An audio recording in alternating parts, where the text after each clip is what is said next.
जय हिंद बच्चों। Target social science के आज के सेशन में हम लोग बात करेंगे भूगोल यानी ज्योग्राफी के चैप्टर 1 की, जिसका नाम है भारत संसाधन एवं उपयोग। इस चैप्टर्स का पार्ट 1 का वीडियो मैंने अपलोड कर दिया है और कुछ क्वेश्चंस हैं जो इस पार्ट 2 के वीडियो में अपलोड किया जा रहा है।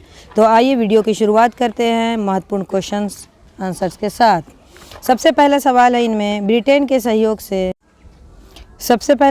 इसमें कि ब्रिटेन के सहयोग से कहाँ लौह इस्पात उद्योग लगाया गया।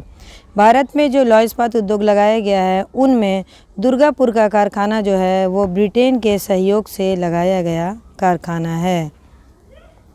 आइए बढ़ते हैं अगले क्वेश्चन की तरफ। अगला क्वेश्चन है हमारा कि बाघ परियोजना की शुरुआत कब हुई। तो बाघ परियोजना की शुरुआत हुई थी 1973 ईस्वी में। अगला क्वेश्चन है काजीरंगा राष्ट्रीय उद्यान कहाँ स्थित है। तो काजीरंगा असम में स्थित प्रमुख राष्ट्रीय उद्यान है जो कि एक सींग वाले गेंडों के लिए काफ़ी प्रसिद्ध है। अगला क्वेश्चन हमारा भारतीय वन्य जीव बोर्ड का गठन कब हुआ। तो भारतीय वन्य जीव बोर्ड का गठन साल 1952 ईस्वी में हुआ था। आइए बढ़ते हैं अगले क्वेश्चन की तरफ। टैक्सोल का उपयोग होता है। तो टैक्सोल का उपयोग होता है कैंसर के इलाज के लिए। अगला क्वेश्चन है हमारा निम्न में से कौन नवीकरणीय ऊर्जा का स्रोत है। तो कोयला, सौर ऊर्जा, पेट्रोलियम और प्राकृतिक गैस।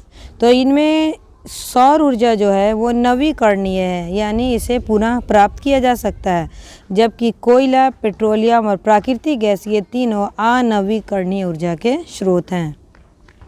अगला क्वेश्चन देखते हैं प्रथम राष्ट्रीय जल नीति कब लागू हुई। सही जवाब है सितंबर 1987 में। प्रथम राष्ट्रीय जल नीति सितंबर 1987 ईस्वी में लागू हुई थी। अगला क्वेश्चन है तारापुर परमाणु ऊर्जा केंद्र है। तो तारापुर का परमाणु ऊर्जा केंद्र महाराष्ट्र में स्थित है। ये जो क्वेश्चन है बच्चों ये VVI क्वेश्चन है। ये क्वेश्चन कई बार कई तरीके से बोर्ड परीक्षा में पूछा गया है। अगला क्वेश्चन है किस राज्य में वनों का सर्वाधिक विस्तार है। तो इनमें से मध्य प्रदेश राज्य में। आइए बढ़ते हैं अगले क्वेश्चन की तरफ। अगला क्वेश्चन है किस राज्य में वनों का सर्वाधिक विस्तार है। सही जवाब होगा मध्य प्रदेश में। इनमें से मध्य प्रदेश में वनों का विस्तार सबसे अधिक है। अगला क्वेश्चन है सुंदर वन है कर्नाटक में, केरल में, पश्चिम बंगाल में, महाराष्ट्र में। सही जवाब है पश्चिम बंगाल में। बच्चों सुंदरवन जो है वो एक डेल्टा है और ये पूरे विश्व का सबसे बड़ा डेल्टा है जो मुख्य रूप से गंगा और ब्रह्मपुत्र और उसकी सहायक नदियों के द्वारा मिलाकर बनाया गया है। सुंदरवन में एक प्रमुख पेड़ पाई जाती है जिसका नाम सुंदरी है और सुंदरी वनों की अधिकता के कारण ही इसे सुंदरवन कहते हैं। तो इसका सबसे अधिक विस्तार पश्चिम बंगाल राज्य में है। अगला क्वेश्चन है निम्नलिखित खनिजों में कोडरमा किससे संबंधित है। तो कोडरमा का संबंध अभ्रक उत्पादन से है। अगला क्वेश्चन है प्राकृतिक गैस किस खनिज के साथ पाई जाती है। तो प्राकृतिक गैस जो है वो पेट्रोलियम के साथ पाई जाती है। अगला क्वेश्चन है निम्न में कौन एशिया का सबसे बड़ा परमाणु शक्ति केंद्र है। तो एशिया का सबसे बड़ा परमाणु शक्ति केंद्र तारापुर है। अगला क्वेश्चन है भारत का सबसे बड़ा लौह अयस्क उत्पादक राज्य कौन है। तो भारत का सबसे बड़ा लौह इस्पात उत्पादक राज्य जो है वो है उड़ीसा। अगले क्वेश्चन की तरफ बढ़ते हैं। आयुर्वेद का जनक किसे कहा जाता है। तो पतंजलि को आयुर्वेद का जनक माना जाता है। अगले क्वेश्चन की तरफ बढ़ते हैं। अगला क्वेश्चन है हमारा निम्न में से कौन लौह युक्त खनिज का उदाहरण है। तो अभ्रक, चूना पत्थर और बॉक्साइड ये तीनों जो खनिज है वो अलौह युक्त खनिज हैं, लेकिन मैग्नेटाइट जो है वो लौह युक्त खनिज है क्योंकि ये एक लोहे का प्रकार है। मैग्नेटाइट, हेमेटाइट और लिमोनाइट ये लोहे की किस्में होती हैं, लोहे के प्रकार होते हैं। तो सही जवाब होगा मैग्नेटाइट। अगला क्वेश्चन है सबसे घटिया कोयला है। तो सबसे घटिया किस्म का कोयला बच्चों पीट कोयला है। अगले क्वेश्चन की तरफ बढ़ते हैं। भारत में सबसे लंबा बांध है। तो हीराकुंड बांध जो कि महानदी पर बनाया गया है ये भारत का सबसे लंबा बांध है।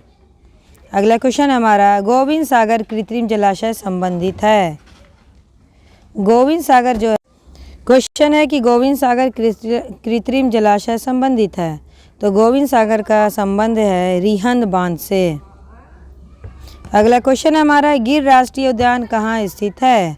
तो गुजरात का गिर राष्ट्रीय उद्यान गुजरात में स्थित है और ये एशियाटिक लायन जो होते हैं, जो एशिया के बाघ हैं, उनके लिए बहुत प्रसिद्ध हैं। यह सही मानों में कहा जाए तो पूरे विश्व में जो लायन होते हैं उनका एकमात्र प्राकृतिक आवास गिर राष्ट्रीय उद्यान ही है।